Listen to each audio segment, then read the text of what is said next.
Nebaidieties, jā, nu, kā saka, nebaidieties no autisma, jā, kas ir geji, kas ir transi, kas ir arī barīgas. Tie ir tā kā nu, tā kā godīgākie cilvēki, tā kā jumta daļa vienkārši uzkrit man virsū, jā. Labākais podcasts! Visiem sveiki! Šodien mēs atrodamies brīnišķīgā kinoteātrī Kinobīzē, un šodien manējais viesis ir Ivars Tontegode. Yes, kurš ir režisors tādai filmai kā Anna Lol. Pastāsti mazliet par filmu un mazliet par sevi. Par filmu, ko stāstīt, ir tas, ka taisījām mēs viņu ļoti ilgi, 4 gadus. Sākās tas viss ar to, kad Marta Sofija Trēnce dalījās ar savu dienas grāmatu, nu, kaut kādiem tur gabaliņiem no dienas grāmatas, un ir tas, kad es ieraudzīju to, ka pirmkārt tā dienas grāmata ir ļoti, nu, tāda labi uzrakstīta un ļoti detalizēta un reāli tur tāda sajūta, ka tā bija tā kā, nu, kā tāds literārs darbs, ja? Un tad es vienkārši teicu, nu, Marta uzrakstīja scenāriju, bet vispirms mēs bijām domājuši, ka tas būs seriāls, jā, nu, tā kā, ja? Bet, nu, tur, jā, bija tas konkurss laikam Latvijā uz kas tur ir 16 plus vai kaut kas tur tāds, ja? Bet, nu, tipā zaudējām, nedabojām tur līdzekļus, bet mēs uztaisījām pilotu, mums bija vispār cita arī aktrise, nu, sākumā tā kā, ja? Bet vēlāk tāpat aktrise, viņa ir iekšā Anna Lolijā, kur viena epizode ir, kur reperi taisa mūzikas videoklipu, tad viņa režisori, ja? Tā kā arī pēc tam varēja nospēlēt lomu, ja? Bet tāda mēs nolēmām, ka ok, taisam filmu, jā. Nu, un tad ir Marta uzrakstījis scenāriju filmai, un tād mēs sākām filmēt. Nu, un ir tas, ka pēc būtības mēs pabeidzām filmēšanu kaut pirms 2 gadiem, jā. Un tad bija viss montāžas process, kas šausmīgi ilgi vilkās. Montējām mēs Anglijā. Braucu pie montāžistes, turpat tās arī dzīvoja, tas arī bija labs tāds distancēšanās veids, teiksim, no visiem, no viss tā, nu, kā saka, Latvijas dzīves un tā, un to arī varēja vieglāk tā kā pastīties tā kā uz visu to materiālu. Montāžiste vienkārši izcila, Gunta Ikere, viņai ir, man liekas, kādi... Nu, ja es nemaldos, nedrīkstu tā kā tur samalot, bet, nu, man liekas, viņai tuvojās 70 gadi, bet viņa spēja tā kā pastīties uz to visu tādēļ, kad viņai ir mazbērni un viņa dzīvo Anglijā un tur, nu, kā saka, tur, nu, Anglijas viss tur dzīve, tur ir arī koša un krāsaina, un tā kā ir tas, kad patiesībā viņi diezgan labi varēja arī uztvert, nu, to visu materiālu, ja. Nu, un tad ir tas, kad tad bija montāža.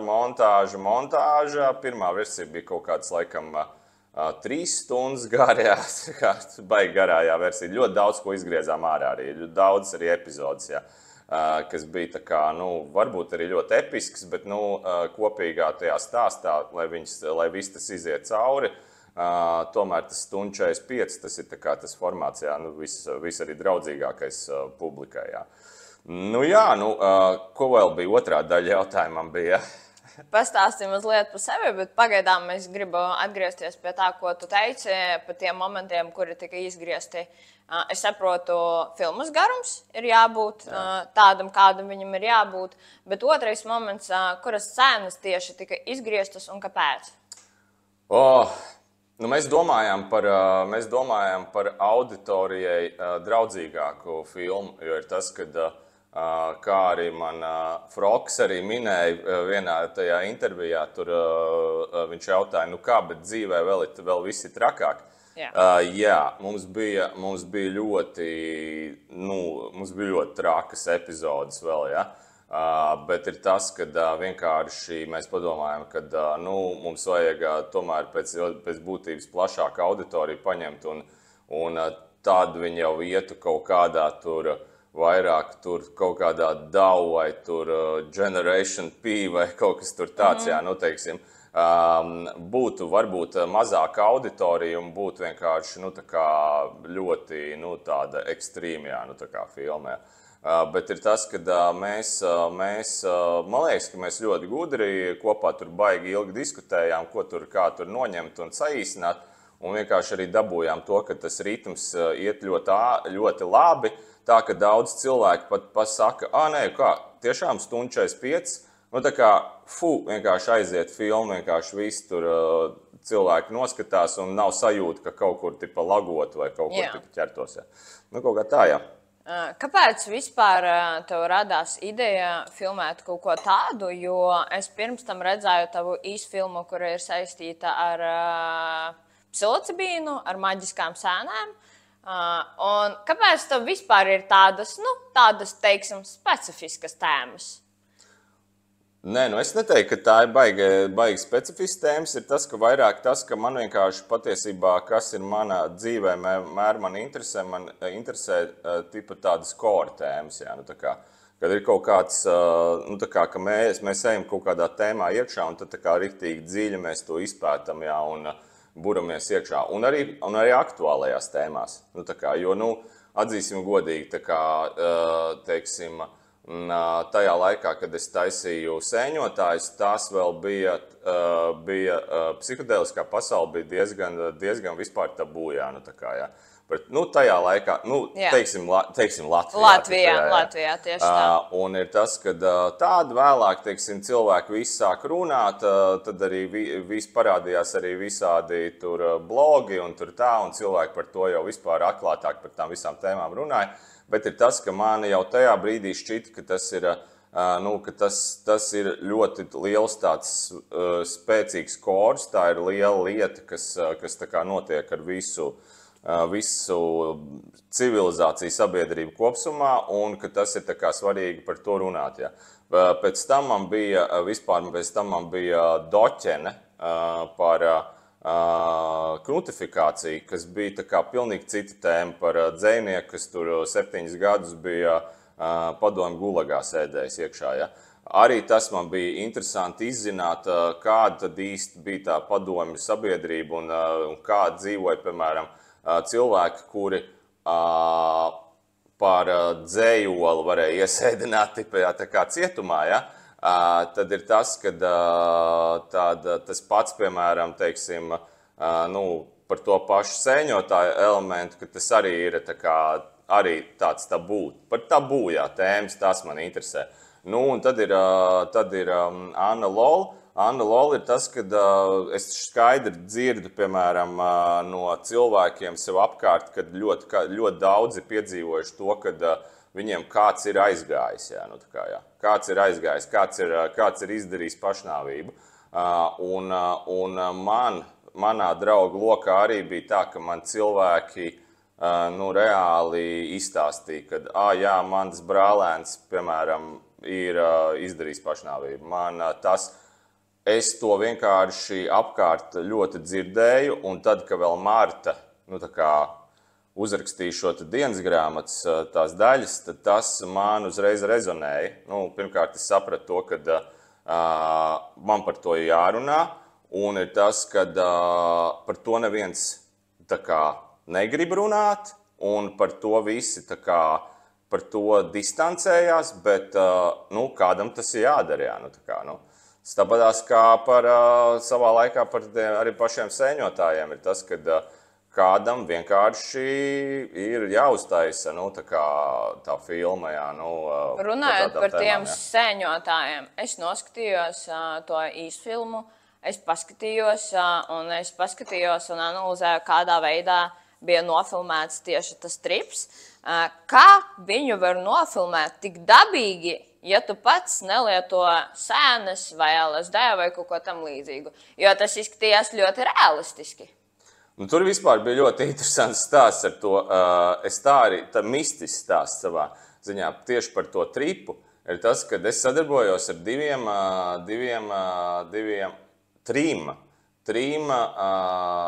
trim specifektistiem, jā, kuri reāli taisīja to visu to sadaļu. Es teicu, ka vai mēs kopā izanalizējam, kā mēs to visu varam uzfilmēt un tā. Un ir tas, ka tie džeki reāli uztaisīja to, un tad to visdziļāko tripa daļu, kur bija tur fraktāļi un viss tas, es joprojām nezinu. Es to personu neesmu saticis. Tas ir kanādietis, ar ko mēs internetā sakontaktējāmies. Es nezinu, kāds viņš izskatās. Un viņš tajā brīdī, tas bija pirms visiem AI un pirms visiem tiem, tas ir programmēts. Jā. Tas ir tā kā reāli, viņš ir matemātiski to uzģenerējis. Jā, tā kā. Un es nezinu to personu. Joprojām, kas to ir uztaisījis, bet viņš uztaisīja un vienkārši atsūtīja, un tur bija vairākas variācijas. Un tā kā es domāju,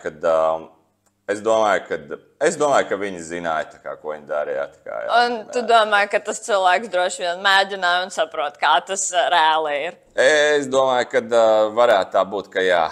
Tā kā, jā. Jo es nenoliedzu to, ka es lietoju sēnes, un man bija dažādas kaut kādas atkarības, un es izmantoju arī dažādas vielas. Un līdz ar to, kad es skatījos, es domāju, what the fuck, tas taču ir tik realistiski, jo man bija ar to pieredze. Līdz ar to man liekas, tu nevari to uzbūvēt kaut kādā veidā mākslīgi, ja? Jo tomēr ir jābūt kaut kādai pieredzei vai vismaz sapratnē. Tad man ir nākošais jautājums. Cool, jā, tad ir nostrādājis. Jā, jā tieši nostrādājis ir gan. Tad man ir nākošais jautājums. Kāpēc tu ņem tādas, teiksim, sabiedrībā, es uz to tā neskatos, bet es zinu, ka vairākumu cilvēku sabiedrībā uzskata, ka tās tēmas ir bēdīgas. Narkotiku lietošana, izvarošana, mentālā, fiziskā kaut kādas problēmas, vēl kaut kas. Ne visi par to runā. Kāpēc un kopš kura laika tev sākās tas posms, kad tu izdomāji, ka taisīšu tādas filmas, nevis kaut kādas, nezinu, maigas drāmas par mīlestību, par kaut kādu romantiku. Kāpēc tieši tādas tēmas? Tāpēc, kad man šķiet, ka vienkārši tā ir tā lieta, kad cilvēka, droši vien tās visas tās lielākās sāpes un tās dziļākās lietas, tā jau arī ir tā saucamā, sauksim to, ka tā jau ir tā reāla kultūra vai kino, īstais kino, kas patiesībā pieskarās tam visam. Tāpatās kā literatūrā, es nezinu, tur Dostojevskis vai kā, ir tas, kad, ja tu palasi jebkuru to kaut kādu klasiku vai ko, tad tā klasika taču ir nenormāli smaga. Jā, jo tāpēc, kad dzīve patiesībā ir, dzīve ir smaga. Viņa ir grūta. Vienā tavā intervijā, es neatceros, vai nu es skatījos, vai nu es lasīju, tu teici, ka dzīve nav melnbalta, viņa ir vairāk sarežģīta. No kurieniem nāk tev tas viedoklis un kopš kura laika viņš tev parādījās? Vai tas bija kopš bērnības, kopš pusaudža vecuma, jeb tajā laikā, kad tu paliki vecāks? Kad tu saprati, ka tomēr tā pasaule nav melnbalta, ka viņa ir sarežģīta, ka viņa ir tāda būvēta ar maziem gabaliņiem, un tie mazie gabaliņi būvē to visu kopējo skatu? Es to, man liekas, sapratu dēļ tā, ka man pašam dzīve ir bijusi dažbrīd ļoti smaga. Man bija tā, ka es piedzīvoju ļoti smagu traumu. Kādu? Tā ir tā kā, viņš tā kā vienlaicīgi, tas ir tā kā smieklīgs stāsts, kad stāsta no malas un ka tajā neiedzinās, bet tas bija, protams, ļoti intens, smags. Vai tas, kad man uzgāzās Krīšņas garīgā tempļa jumts. Ko tas nozīmē? Ir tas, kad ir uz Barona ielas ir tas Krīšņas ēdnīca. Jā. Un tas, kad viņa nebija tur sniegs notīrīts vai kas tur, un vienkārši tur nobruka jumta daļa, vienkārši uzkrita man virsū, un man salauza šito te kāju 3 vietās, tā kā man bija šitādā veidā, man bija kāja tikai šitā te uz augšu, tā kā T burts tāds salauzts, un man tur bija mugurkauls kriemeļi tur nonesti, jā, un man bija smadzeņu satricinājums. Un, Cik ilgi tu slimnīcā gulēji? Gulēju slimnīcā kaut kādu tur mēnesi, un tad es kaut kādu pusgadu mācījos staigāt, jā, nu tā kā. No jauna. Jā, un man bija reāli, es nesāju tur visu tur šīnas, un man bija reāli tur problēmas ar muguru un visu kaut kas, un es tā kā, nu, es tur piedzīvoju gan to traumu, kas man pilnībā izslēdza, kuras uz brīdi bija tā kā... Tu domā fizisku tieši traumu? Jā, man izslēdza, nu, iespējams, man bija tā kā kaut kāda kaut kāda tur klīniskā nāve vai kaut kas tāds, jā.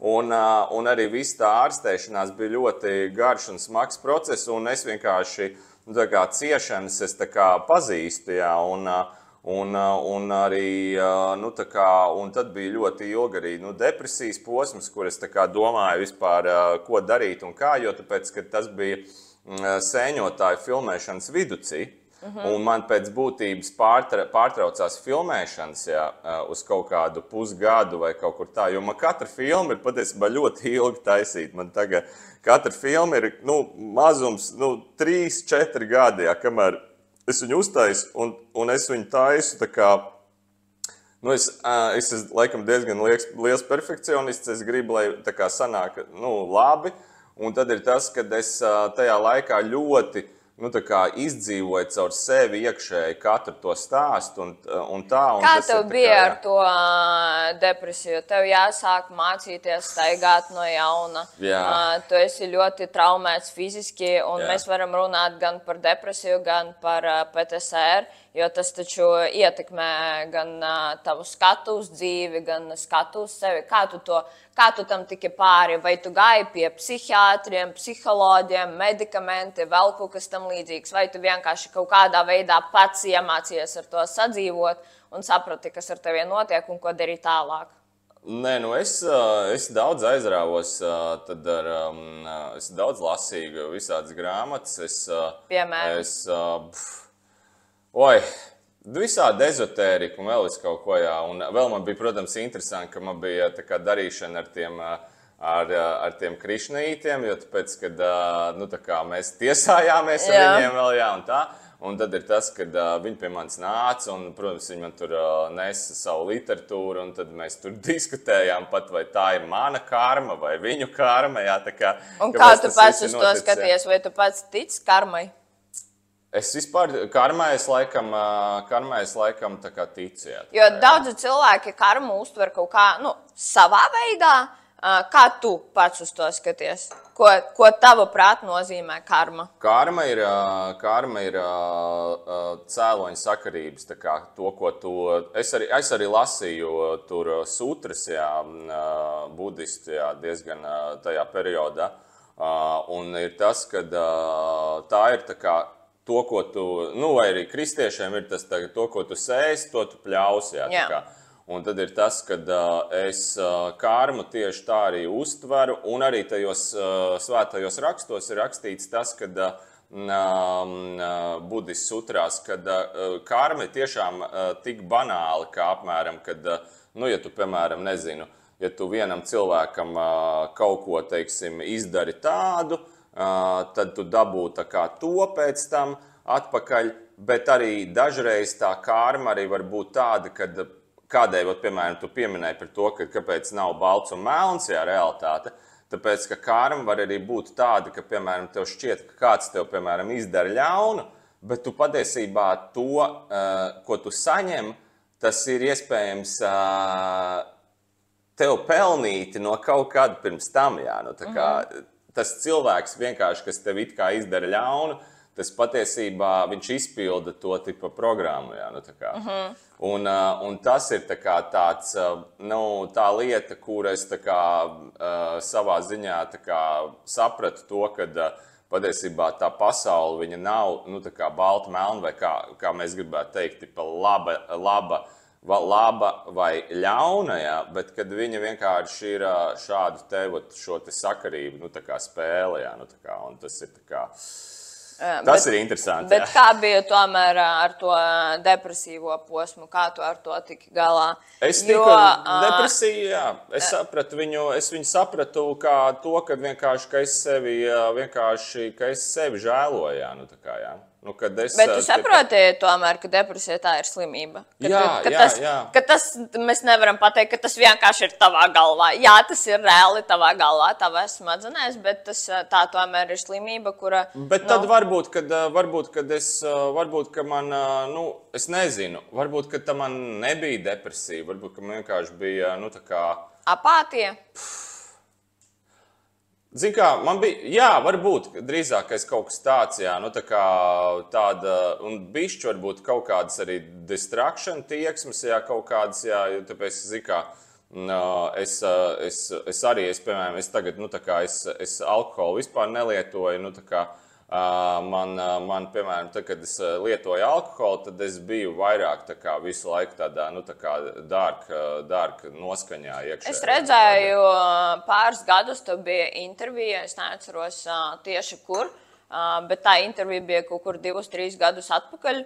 Tu biji tāds, nu, tur tāds mazliet uzpampis tāds ar vaidziņām. Tas bija tas posms, kad tu lieto alkoholu. Ja es kā cilvēks, kuram bija vairākas atkarības, es varu atpazīt cilvēku, kurš lieto alkoholu vai kaut ko citu. Tagad tu izskaties daudz jaunāks, daudz slaidāks un nu, izskaties tiešām labi. Tas bija tieši tas posms, kad tu lietoji alkoholu un kad tev tas bija tas klikšķis, kad tu saprati viss.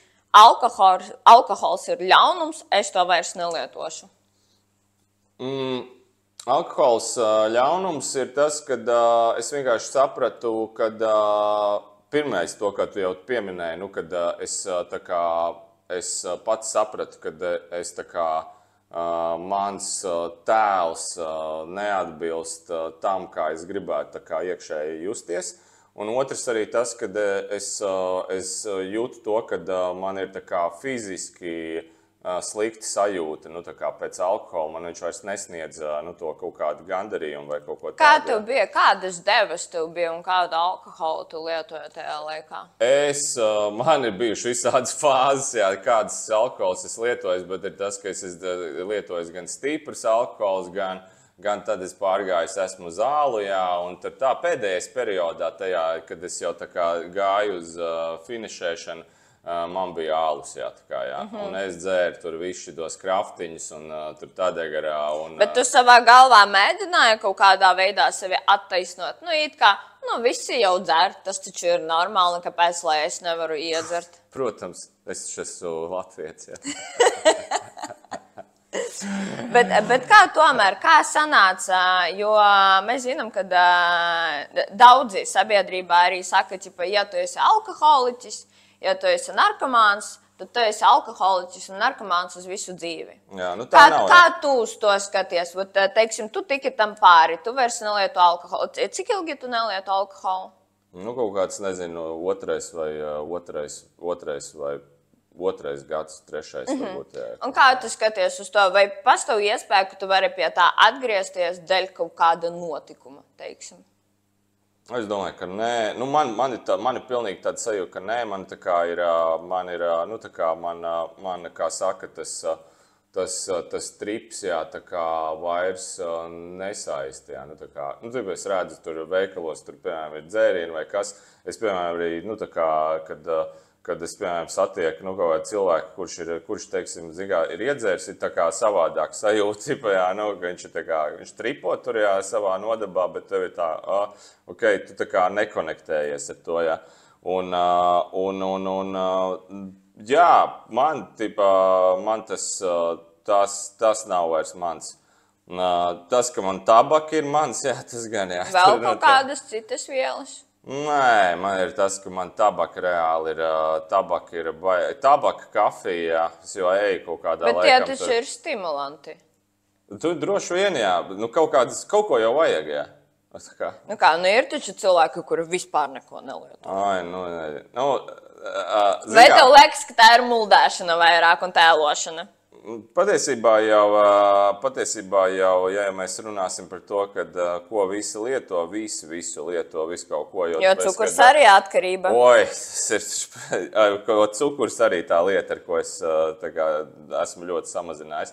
Bet ir tas, ka viena no tām lietām, kad cilvēki jau gan zāles dzer, gan farmāciju, gan kafiju, gan visu seksu. Tā kā viss tas ir tas. Ir atkarība arī no pornogrāfijas. Tieši tā ir tas, ka visa dzīve ir daudzas atkarības, bet ir tas, ka galvenais jau ir sajust tā, kura tev ir ir varbūt... Tā robeža, kur apstāties. Vai kura no atkarībām ir more distractive, to, man liekas. Tomēr tu skaties uz to, ka tomēr var kaut ko lietot, bet lai tev tas nepasliktina dzīvi. Tomēr turēt kaut kādu to...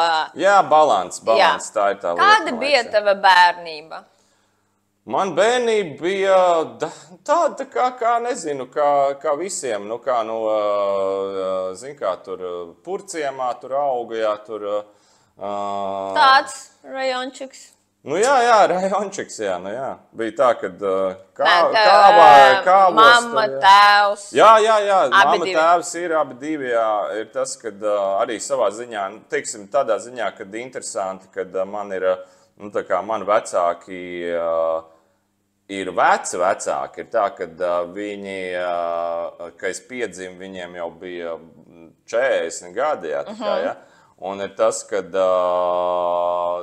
man arī ir tāda pieredze, ka viņi ir no kaut kā, viņi ir no citas paaudzes vispār, pilnīgi citas paaudzes. Un ir tas, ka arī, augot, es varbūt arī tādēļ es kaut kā spēju varbūt arī ieskatīties kaut kā domā, teiksim, vēl vecāka paudze, un tādēļ man arī nebija grūti taisīt savā ziņā, ja, teiksim, Anna ir pa Gen Z, tad Knuds bija vienkārši par boomeriem,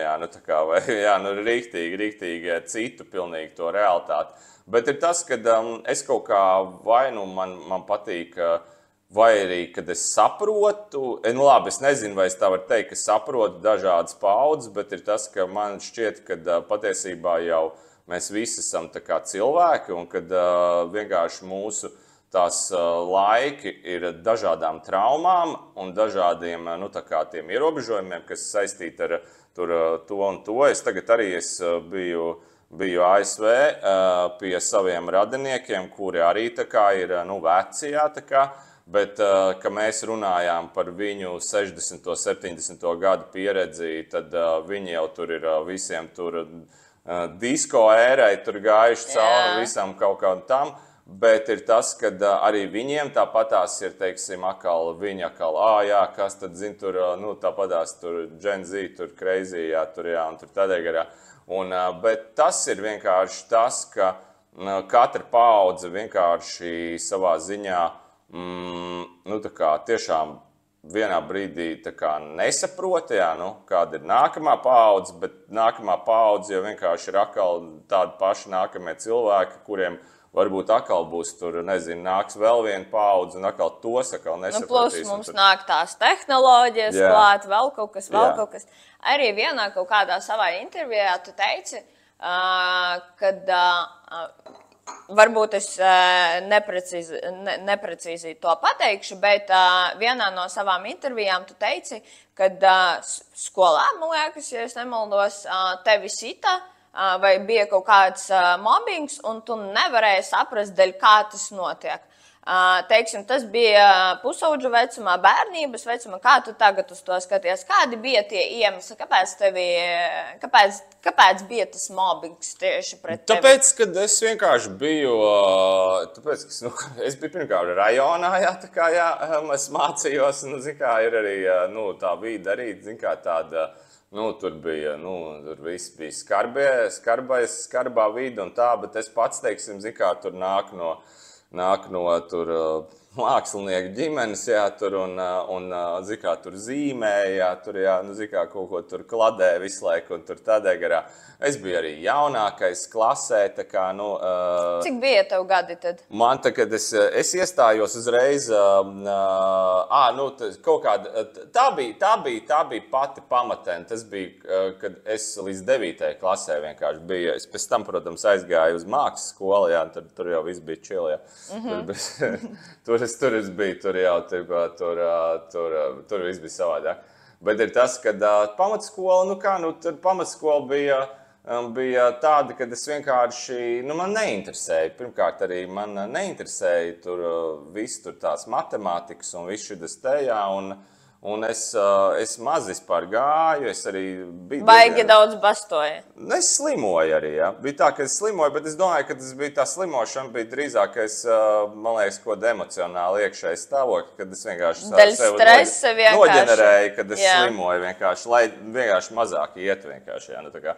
Un tad man arī tā kā, nu man tur draugi arī nekādi tur baigi nebija, es saku, nu es saku, nu zikā, tu zīmē, tur kaut kāds zīmējums kladēs, jā, nu tā kā tu esi tur virdo, jā, tāds višķi, jā, nu tā kā, jā. Bet parasti skolās un klasēs ir tā, ka katram ir savs kaut kāds bariņš, vai ne? Tur vieni ar tiem draudzējas, tur tie ar tiem draudzējams, tu biji izņēmums no tiem visiem. Outsiders, jā, nu tā kā, jā, kaut kādā ziņā, jā. Un tas bija no 1. līdz 9. klasei? Jā, pēc tam jau zin kā, kad tu esi tur mākslas skolā, jā, tad jau tu esi tipā ar tādiem pašiem virdo, jā, nu tā kā, jā. Nu. Tu jau atkal, un tu vari tēlot arī no sevi vai citu cilvēku jaunu. Protams, tur bija pilnīgi cita pasaule, tur jau sākās, kad tur jau, kā saka, tur jau sākās mana tipa tur... Mans tur trakums, es jau tur uzreiz tur es tik sāku tur pīpēt un tur tā un tur. Un tu paliki tāds bad boy baigais? Nu, tur es diezgan izmainījos, jā. Tur bija tā, ka tur bija atplaukšana, jā, kaut kādā ziņā, jā. Tu nedomā, ka tieši dēļ tādiem visiem apstākļiem, kā tu augi un tas mobbings un viss tas, dēļ tā tev piesaista tādas, nu, traumatiskas tēmas, dramatiskas tēmas, jo, teiksim, man ir pazīstami cilvēki, kuri nāk no ļoti labām ģimenēm, kuri vispār nezin, kas ir mobbings, kuri nezin, kas ir naudu trūkums, kuri nav gājuši caur kaut ko tādu, un kad es viņiem, teiksim, parādītu Anna Lol filmu, viņi uz maniem paskatītos un domātu, tu traka, tas taču nav reāli. Un es pazīstu tādus cilvēkus, un man liekas, kā tu vari dzīvot pasaulē un nesaprast, ka ir gan tā, gan tā? Nu, jā, es ar to nevaru saprast, jo tu esi tas, kad dažreiz tāda sajūta, ka tā kā daži cilvēki dzīvo tādā burbulī, ja, ka viņiem apmēram viena maza adatiņa pieskartos un vienkārši viņiem tas uzreiz sasprāgt, jā, un es viņus saucu tipā par, es pat nesauku par liekuļiem, bet es viņus sauku par, nu jā, vienkārši tukšiem cilvēkiem, jā. Nu tā kā, jo tāpēc, ka ja viņi tā kā nesaprot, ka tipa tā kā, nu tā kā life is suffering un tā kā ir tas, kad arī, lai piemēram kaut kas tā kā notiktu vai kaut ko varētu, teiksim, dzīvē izdarīt, tad ir tas, kad ir arī jāizdara dažreiz ļoti grūtas izvēles un kad ir arī, teiksim, lai sev varbūt savest kārtībā vai kaut ko izmainīt dzīvē, ka tev ir jāizdara, nu, grūtas un sāpīgas izvēles priekš sevis, ja? Nu, tad ir tas, kad, bet, nu, zin kā, viena lieta, ko es sapratu, tas ir tā kā in general pa visu sabiedrību kopsumā, zin kā, ja tu tā kā, tiešām tā kā mēģini paslēpties no dzīves, tā dzīve vienkārši tuk, vienkārši viņi pieklauvēs vienā brīdī pie durtiņām un nu, tā kā labāk vienkārši, nu, tā kā bija ready, jā, tā kā, jā, tīpā, jā, nu, jo, nē, tas ir tā kā, nu, dzīvot kaut kādā tipa pūkainā paradīzē, tas ir tā kā, tā ir tikai tipa, nu, tā ir tipa slēpšanās. Tu teici, ka tie cilvēki, kuri nav sastapuši kaut kādas, tur teiksim, nu, tā ļaunas lietas, viņi dzīvo savā burbulī. Tu nedomā, ka tu dzīvo savā negatīvā burbulī, teiksim. Vai nu tu tomēr redzi to pasauli gan labu, gan sliktu, vienkārši nevar to sadalīt tā uz pusēm? Man nav, es nedzīvoju negatīvā burbulī. Es neesmu pesimists vai kaut kā tā. Man ir vispār, pirmkārt, es esmu iemācījies vienā lietā. Pirmkārt, es tiešām esmu atmetis to, kad es neģadžoju cilvēks. Ja? Ir pilnīgi visdažādākie cilvēki. Tāpatās kā Anna Lol, mums ir sākot no trans, no gejiem, mums ir reāli tipa cietumnieki. Barīgas arī. Jā, ar kuriem visiem es tā kā spēju runāt un atrast kopīgu valodu. Un ir tas, ka patiesībā tieši tā kā tādi trūjā, kas ir tiešām, kas ir, nezinu, kas ir geji, kas ir transi, kas ir arī barīgas, tie ir tā kā tā kā godīgākie cilvēki, tāpēc, ka viņi patiesībā ir tiešām tā kā dzīvē, sastapušies ar to, kad viņiem ir bijis grūti, tā kā reāli grūti, jā, un kas ir piedzīvojuši, teiksim, smagas atkarības, vai ko viņi reāli ir kaut ko tā kā dzīvē paši sapratuši, un viņi ir vispatīkamākie, kas man tiešām nepatīk. Man tiešām nepatīk, tie cilvēki, kas tā kā runā par smagām tēmām, vai teiksim, ir ļoti pesimistiski, ja? Bet patiesībā paši vienkārši ir vienmēr paslēpušies vai, kā saka, aizskrējuši prom no kādas situācijas. Un nemēģina to risināt. Nē, jā, tieši tā. Un čīkst, un tur ņemās, un tur, jā, un tur, mums taču arī viss tikai čīkst, tur atver vienkārši tur sociālos mēdījus, tur ir visas ziņas vienkārši ir, Dievs, tur, tas ir tur sašutis par šito, tas ir sašutis par to. Par ko tu sašūti? Tas tā kā man Amerikā rādi, vecs amerikāņu viedoklis. Es parādīju Annu Lolijā, mēs kopā noskatījāmies tur ar 40 amerikāņiem, un pēc tam runājām par to visu lietu, un ir tas, ka, tur viens tur ir strādājis tur elektrokompānijā un pēc tam šķūrējis tos, kas ir vādus rāvuši nost, viņi sadeguši vienkārši kaut kādu čupa vienkārši. Un tad ir cits atkal vienkārši ir par, kā saka, tur, vakaros skatās Fargo, ja? Bet patiesībā pats nāk no tā reģiona, un tur, mums tur braucām ar vilcienu, tur bija, kā saka, āļņi jāšauj vienkārši, lai padzītu malā jātur un kaut kas tur tāds. Cilvēki ir, saprot. Viss tas arī bija tas, kad godīgi man arī pateica, kad patiesībā kāds tur saka, zini, es savu dēlu pazaudēju heroīnā, piemēram, jā. Un es saprotu, par ko tu vari relētot. Jā, un ir tas, kad cilvēki reāli saprot lietas, un arī man beigās, kā arī viens ļoti labi pateica, saproti, es dzīvē esmu redzējis visu kaut ko, man nešokē, un ir tas, ka man ir sava patiesība, par ko es dzīvēju, bet es zinu, ka citiem ir arī. Katram ir sava. Jā, tieši tā. Es gribu mazliet parunāt atkal par Anna Lol filmu.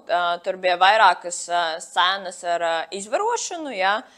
Tur mēs redzam fizisku, seksuālo un emocionālo vardarbību. Es skatījos šo filmu, un es tiem visiem 3 posmiem esmu gājusi cauri. Ja? Tāpēc man tādas filmas piesaista, jo es saprotu, par ko iet runa. Un pēc filmas es paliku vienkārši tukša, un es sēdēju un raudāju, bet tas raudājums nebija dēļ tā, ka cik ļauna ir pasaule. Vienkārši man tas raudiens nāca no tā, ka bija cilvēks kā tu, kurš varēja parādīt tādas realistiskas scēnas, kā reāli tas notiek. Jo, teiksim, Es ļoti bieži runāju gan par savām atkarībām, gan par to, ka mani mēģinātu arī izvarot un blā, blā, blā.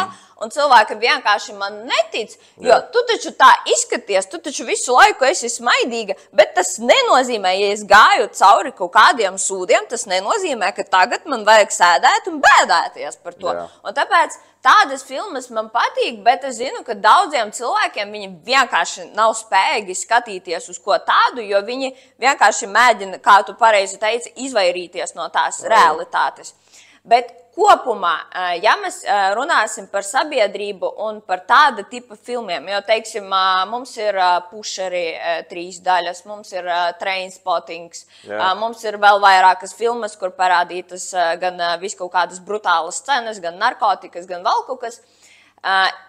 Daudzi cilvēki vienkārši to nav spējīgi saprast. Un tu saki, ka tie cilvēki ir tukši, ja? Ka viņi nesaprot.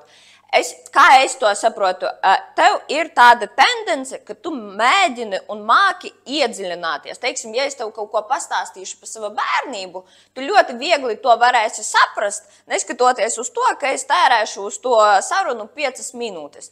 Kopš kura laika tev ir tā tendence, ka tu visu skaties no dažādiem leņķiem un ka tu vari saprast gan barīgu, gan normālu cilvēku, gan cilvēku, kurš nodarbojas, nezinu, tur ar seksu par maksu vai kaut ko tam līdzīgu.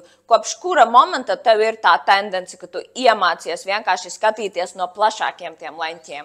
Oi, nu zin kā, tad jau būtu vienkārši grūti, laikam, saprast vispār, kas ir režisors, jā. Laikam, nu, režisors, kā es arī skatoties uz tā kā, nu, kino vēsturē izciliem režisoriem ir tas, ka režisors ir spējīgs klausīties vienkārši citos cilvēkos un ir spējīgs redzēt. Jā.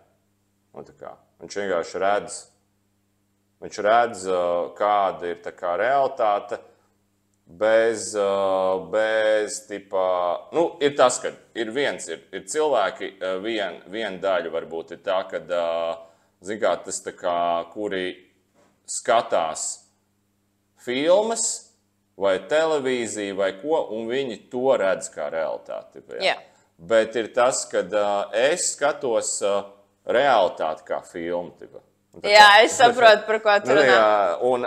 Un es tā kā katrs, man ir bijuši tās situācijas, kad es kaut kādiem saviem draugiem, es saku, piemēram, mēs tagad runājam, ja?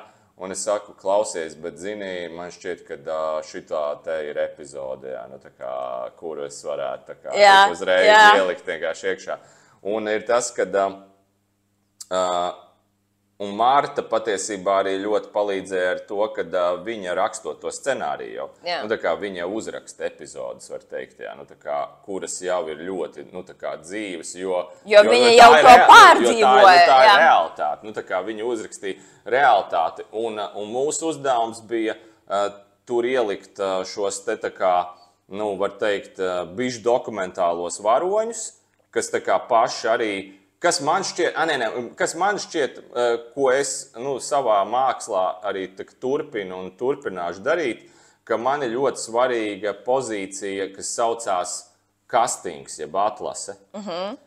Es atlasīšu to varoni nevis tādēļ, kad viņš ir tur slavens Nacionālā teātra aktieris vai kaut kas tur tāds, bet es viņu atlasīšu tādēļ, kad viņa pārunās vai sarunās viņš ir, tu jūti, ka viņš ir tā kā, viņš izstāsta, ka viņš ir tā kā tas varonis. Jā. Ka viņš gājas tam līdzīgam cauri un ka viņš var to parādīt. Jā, bet kāpēc tad tavā filmā Anna Lola parādījās I'm in Love?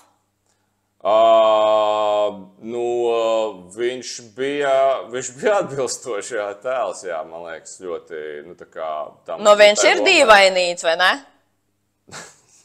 Nē, nu viņam ir sejas tetovējumi, jā, tas jau vien labi, jā, bija, tā kā, jā. Bet viņš labs, viņš atbild tā kā tam tēlam, jā, nu tā kā, jā. Viņš ļoti tāda atbilda. Mums bija kaut kādi 4 varianti, kas tur gāja cauri, jā, bet ir tas, kad viņš tā kā visu laiku izpušojās ārā priekšplānā.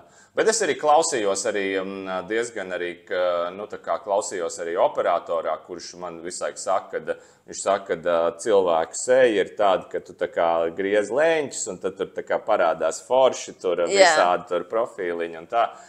Nu, ir vienkārši, nu, ir cilvēki, kuri tā kā labi dara, tipa ekrānam arī, jā, nu tā kā.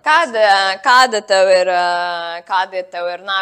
nākošā filma, plāni? Nē, mēs jau tagad esam pabeiguši jau filmu. Kas par filmu? Mums ir filma Overman, kas ir par trans cilvēkiem, jā, tā kā, jā, Latvijā, jā. Un tieši Latvijā? Nu, nē, nu mums ir, mēs intervējām, doķentā ir, mēs šeit arī tā kā strādājam. Bet tas vairāk kā dokumentāla filma? Viņi ir dokumentāli, jā. Vai tas miksiņš vairāk tāds jau? Nav miksiņš. Dokumentāla filma. Tā ir doķena, jā, tā ir doķena. Un viņi ir pabeigti filmēt, es tieši pirms, kad es braucu uz Ameriku, mēs nofilmējam pēdējo epizodi, jā.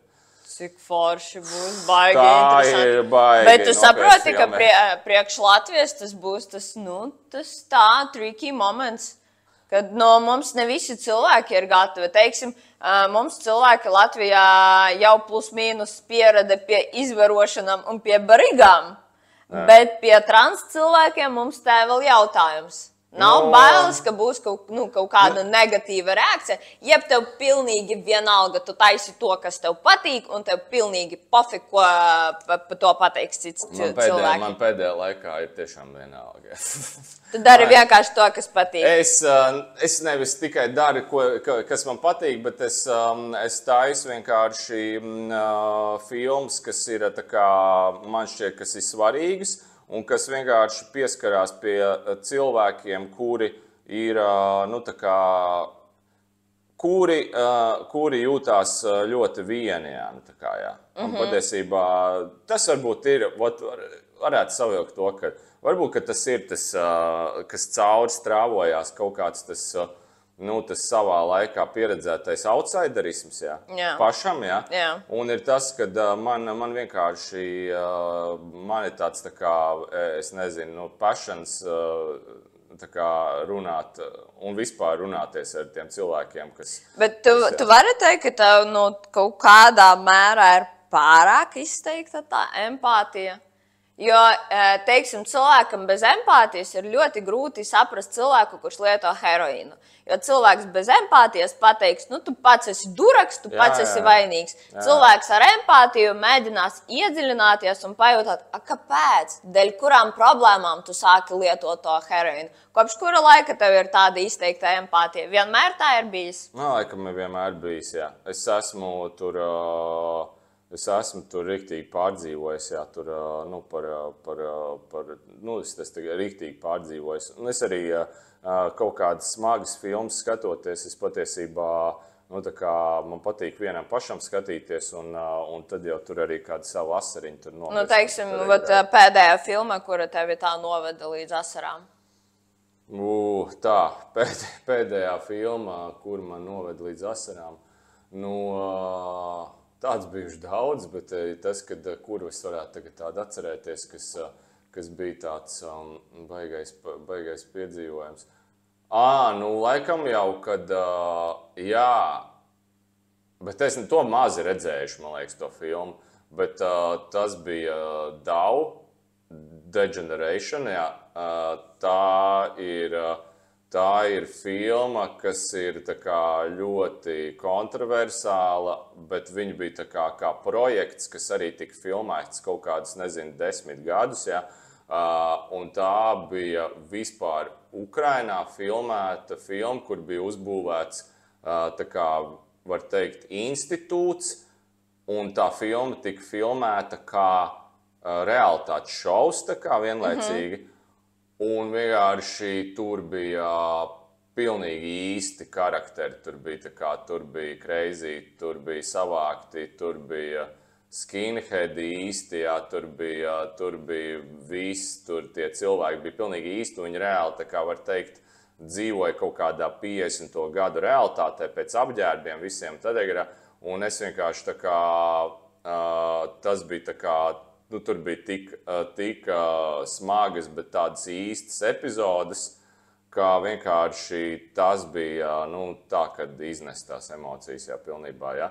Un tas bija, jā, man ir tādas filmas, kas varbūt arī, kas patiesībā nav tā kā, nu, viņas nav ļoti populāras, bet ir tādas, kuras es tā kā noskatos, nu, piemēram, arī Satan Tango, jā, kas 7 stundas gara filma, jā, melnbalta, jā, bet vienkārši tā kā es viņu sēdēju un, zin kā, ir viss tā noskaņa, tev ir ziema ārā aiz loga, jā, un tev filma ir par ziemu, jā, un tev tur viss ir, tā kā, viss ir drūmi un ļoti traki, bet, nu, tā kā, viss ir ļoti, tā kā, īsti.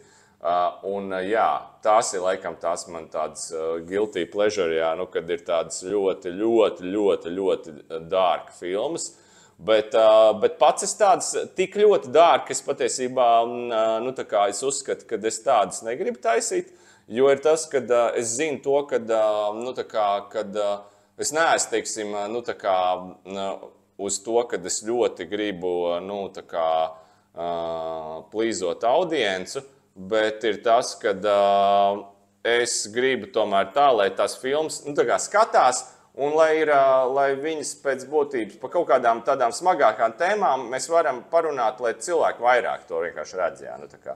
Nu, tas neiet. Lai nav tik lielā trešā, bet lai cilvēki tomēr maigā formā kaut kādā veidā to var saprast. Jā. Ko tu, kad sāki stāstīt par tām filmām, kuras tu redzēji, kuras tev kaut kādā veidā iedvesmoja, es redzēju, ka tev acis kaut kur tur skrien, tev tā bildīte uzreiz stāv? Jā. Man ir vizuāla atmiņa, es neatceros, man ir grūti atcerēties ciparus, tekstus, bet man uzburās uzreiz tā kā vizuālā bilde. Man viss ir vizuālā atmiņā. Jā. Nu, tas ir jau mans temats, bet tas ļoti vairākiem cilvēkiem, kuriem ir autisms vai UDHS piemīt. Tā kā to, kā man varētu būt kaut kāds droši vien spektrs.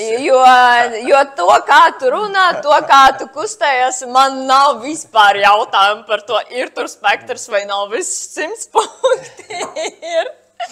Tā, varbūt tu vēl kaut ko gribi uz beigām pateikt?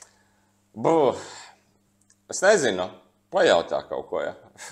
Es jau pajautāju visu, ko gribēju. Nē, nu ko, ir tas, ka galvenais ir, ja kas ļoti daudziem tā kā, talantīgiem cilvēkiem viņš ir, jā, tā kā, jā, un ir tas, kad, ja jau tā, kad tad jau kaut kas tur droši vien būs labs, jā, un tad nāciet vienkārši un skatieties, un, nu, kā saka, nezinu, piedzīvojiet, izlaižiet caur sevi Anna Lolu, jo ir tas, kad Anna Lola ir dziedējoša, jā.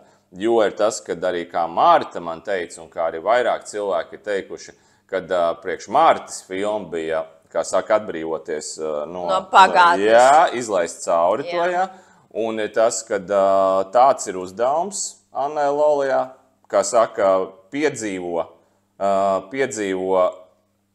ciešanas, tādā veidā saprotot varbūt cilvēkus, kuri piedzīvo tādas lietas, un tu varbūt vairāk arī sapratīsi to, kāpēc ir problēma tāda kā, nu, pašnāvības, jā, ka tā ir liela problēma, un tad tu vienkārši sapratīsi, varbūt, ka tas nav vienkārši tā, jā, nu, tā kā, un kad varbūt arī, kad arī attiecīgi cilvēki varēs, nu, piemēram, laicīgi pamanīt, ka kādam tavam draugam vai kam ir tāda tendence, jā, un tu varēsi tā kā. Jo kas ir pats svarīgākā lieta, kas, man liekas, arī Anna Lola, man liekas, es nezinu, vai tu to saskatīji, bet man liekas, ka es to tikai pašās beigās pats saskatīju, kad tā epizode, kur viņa brauc vilcienā, ka mēs katrs esam viens pats, jā, kā šajā pasaulē. Un mēs šo te pasauli piedzīvojam tikai caur savām maņām un acīm un visu. Un ir tas, kad tas brīdis, kad tu saproti, ka tu esi tā kā viens pats un ka tikai tu vari tā kā, nu, tipu savākt sevi vai kaut kā tā. Tu kontrolē savu dzīvi un tu pats atbildīgs par savu dzīvi. Un tad labi, pēdējais jautājums. Pašnāvība. Tas ir vājums vai stiprums? Tas man liekas, ka tas ir savs baigais. To ne katrs var droši vien izdarīt. Jo es ļoti bieži no cilvēkiem dzirdu, ka ļoti viegli uzlikt uz seviem rokas. Man bija vairāki pašnāvība mēģinājumi, un es teikšu tā, tas ir ļoti grūti, ko izdarīt. Tā kā tas grūti. Es domāju, ka tas ir ļoti grūti, un ir tas, ka tie ir cilvēki, kur patiesībā arī ieskatās varbūt savā dzīvē tā dziļāk, un ir tas, ka daudz cilvēki vienkārši viņi tā kā cenšas noslīdēt garām tam visam un neieskatīties, bet tos, kurus es saticis, kuri ir kaut ko tādu piedzīvojuši, nu, viņi ir reāli savādāki. Labā nozīmē, savādāk. Dīvainīši, manuprāt, tas ir labi. Jā. Es pilnībā tam piekrītu. Paldies cilvēkam, kurš uztaisīja fantastisku filmu, kura tagad ir gandrīz top 1 manā sarakstā. Paldies Kinobizē, ka šodien mēs bijām, un tā kā tiekamies kaut kad tuvākajā laikā. Čau!